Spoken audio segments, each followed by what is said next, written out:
Please like, share, subscribe. Hello అందరికీ, ఇవాళ నేను మా రోనిత్ ఇష్టపడే ఏకైక వెజిటేబుల్ వంకాయ మసాలా సింపుల్గా కుక్ చేయడం చూపిస్తాను చూడండి. మామూలుగా నల్ల వంకాయలతోనే చేస్తాను, కానీ ఇవాళ ఇంట్లో తెల్ల వంకాయలు ఉన్నాయి, అందుకని వీటితోనే మసాలా కర్రీ చేశాను. టేస్ట్ బాగుంటుంది, ట్రై చేయండి. ముందుగా స్టవ్ పైన ఒక ప్యాన్ పెట్టుకొని అందులో ఒక 50 గ్రాముల పల్లీలు వేసుకొని 1 టేబుల్ స్పూన్ జీలకర్ర వేసుకొని వేయించుకొని మిక్సీ జార్లో వేసుకొని పక్కన పెట్టుకోండి.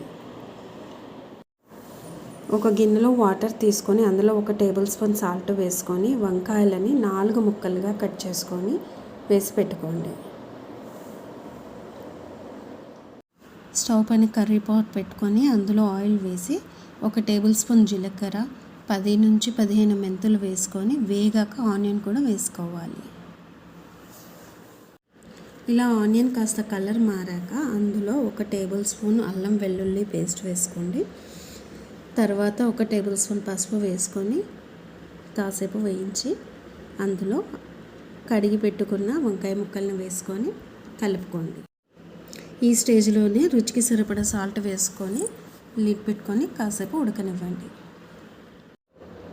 మిక్సీ జార్లో ఒక 5-6 పచ్చిమిరపకాయలు, కట్ చేసుకున్న 2 టొమాటాలు, కొంచెం చింతపండు, 2 స్పూన్ల కారం పొడి, 1/2 స్పూన్ ధనియాల పొడి, 4 లవంగాలు, ఇంచు దాల్చిన చెక్క, 4 ఇలాచీలు కూడా వేసుకోవాలి. వాటర్ వేసుకొని పేస్ట్లా చేసుకొని ఉడుకుతున్న వంకాయల్లో వేసి కొన్ని వాటర్ కూడా యాడ్ చేసి ఆయిల్ సపరేట్ అయ్యే వరకు లిడ్ పెట్టుకొని ఉడికించుకోవాలి.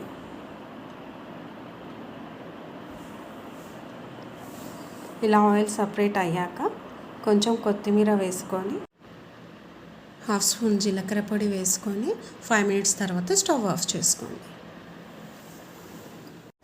అంతా అయ్యాక ఇలా వేడివేడిగా వడ్డించుకొని తినేయటమే.